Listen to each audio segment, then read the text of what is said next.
Hi everyone, welcome to husband kitchen. ఈరోజు husband కిచెన్లో ఒక దెబ్బకి రెండు పిట్టలు అన్నట్టుగా ఒక్క క్యారెట్తో రెండు రెసిపీస్, అవి కూడా చాలా టేస్టీ అండ్ హెల్తీ రెసిపీస్. ఒకసారి చూసేయండి. వేస్ట్గా పడేసే వాటితో కూడా tasty laddu and sweet halwa ఇలా వేస్ట్గా పడేయకుండా రెసిపీస్ ఎలా చేయాలో 2 రెసిపీస్ ఈ వీడియోలో చూసేద్దాం. ఫస్ట్ 4 క్యారెట్స్ తీసుకొని వాటిని నీట్గా వాష్ చేసుకొని ఇలా పైన తొక్కంతా తోలంతా తీసేసేయాలి. రిమూవ్ చేసిన తర్వాత ఇలా మనకి సైజుకు తగ్గట్టు చిన్న చిన్న పీసెస్గా కట్ చేసుకోండి.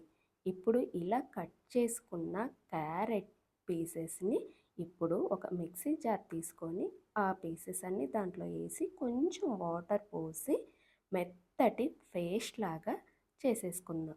సో ఫైనల్లీ ఇలా పేస్ట్ రెడీ అయింది. సో ఇప్పుడు దీనిని వడగట్టేద్దాం. సో వడగట్టిన తర్వాత ఫైనల్గా నాకు ఇలా జ్యూస్ వచ్చేసింది. సో ఈ జ్యూస్ని ఇప్పుడు హల్వా చేద్దాం. ఈ వేస్ట్గా ఉన్నదాన్ని నేను లడ్డు చేస్తాను లాస్ట్లో చూడండి. ఇప్పుడు ఇలా జ్యూస్ వచ్చిన దాంట్లో 3 టేబుల్ స్పూన్ కార్న్ఫ్లోర్ వేసి ఉండలు లేకుండా బాగా మిక్స్ చేయండి. ఉండలు అనేవి ఉండకూడదు, అలా ఉంటే హల్వా రాదు.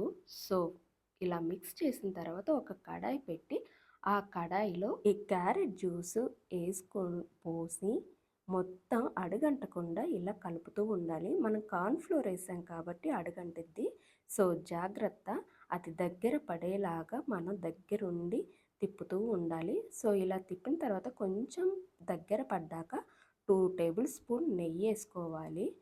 ఇది చేయడం కొంచెం లేట్ అయిద్ది. సో దగ్గరుండి తిప్పుతూ ఉండాలి. ఇలా మనం తిప్పకుండా అటు ఇటు వెళ్తే అడుగంటిపోయిద్ది. సో అది జాగ్రత్తగా గుర్తుపెట్టుకోండి. ఇంకా నెక్స్ట్ యాలకుల పొడి అయినా లేకపోతే వెనిలా ఎసెన్స్ అన్నా వేయచ్చు, స్మెల్ బాగుండిద్ది. సో నేనైతే వెనిలా ఎసెన్స్ వేసాను.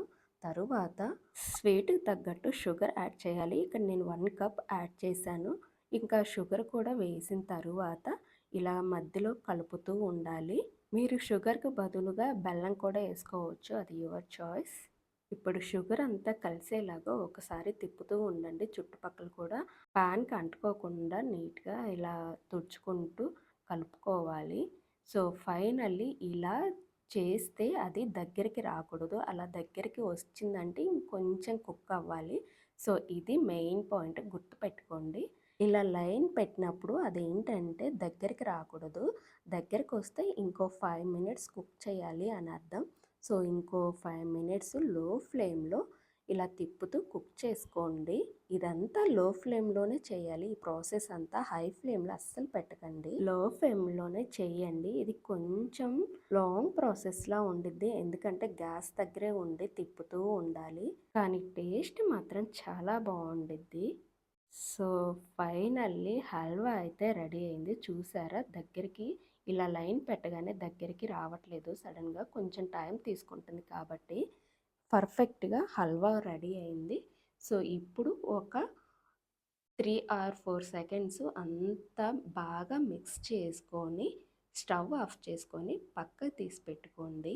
ఈలోపు ఈ హల్వాని ట్రాన్స్ఫర్ చేసుకోవడానికి ఒక బౌల్ తీసుకుంటాం కదా, ఆ బౌల్కి కొంచెం నెయ్యి రాసి పక్కన పెట్టుకోండి. ఇప్పుడు నెయ్యి రాసిన బౌల్ ఉంటుంది కదా, అందులోకి ఈ హల్వాని అంతా ట్రాన్స్ఫర్ చేసుకోండి. ఇలా ట్రాన్స్ఫర్ చేసుకున్న తర్వాత కొంచెం చల్లారాక మనకి నచ్చిన షేప్లో కట్ చేసుకొని ఫ్రిడ్జ్లో పెట్టేసుకోవడమే. నెక్స్ట్ ఇంకా లడ్డు చూపిస్తాను, క్యారెట్ లడ్డు. ఒక కడాయి పెట్టుకొని అందులో నెయ్యి వేసి ఇందాక మనం జ్యూసీ పట్టుకున్నాం కదా, జ్యూసు దానికి వచ్చిన ఈ తురుము ఉంది కదా, దీన్ని ఇప్పుడు అందులో వేసి పొడి పొడిలాడేలాగా లో ఫ్లేమ్లో కుక్ చేసుకోవాలి. ఇలా క్యారెట్ తురుములో ఉన్న వాటర్ అంతా పోయిన తర్వాత ఇప్పుడు హాఫ్ గ్లాస్ మిల్క్ వేసుకొని మిల్క్ కూడా ఒకసారి కలిపేసిన తర్వాత హాఫ్ కప్ షుగర్ వేసుకొని ఒకసారి బాగా తిప్పండి. షుగర్ అంతా ఆ క్యారెట్ తురుముకి పట్టిద్ది. సో లాస్ట్లో యాలకుల పొడి వేసుకోండి, ఇలాచి. సో అది వేసిన తర్వాత కొంచెం కొంచెం నెయ్యి పోసుకుంటూ లో ఫ్లేమ్లో అడుగంటకుండా ఇలా ముద్దగా చేసుకోండి. ఇప్పుడు ఇలా ముద్దయిన తర్వాత స్టవ్ ఆఫ్ చేసి పక్కన పెట్టుకోండి. ఇప్పుడు పూర్తిగా చల్లారిన తర్వాత చేతికి నెయ్యి అప్లై చేసుకొని ఇలా మనకి నచ్చిన సైజులో లడ్డూలు చేసుకొని పక్కన పెట్టేసుకోండి.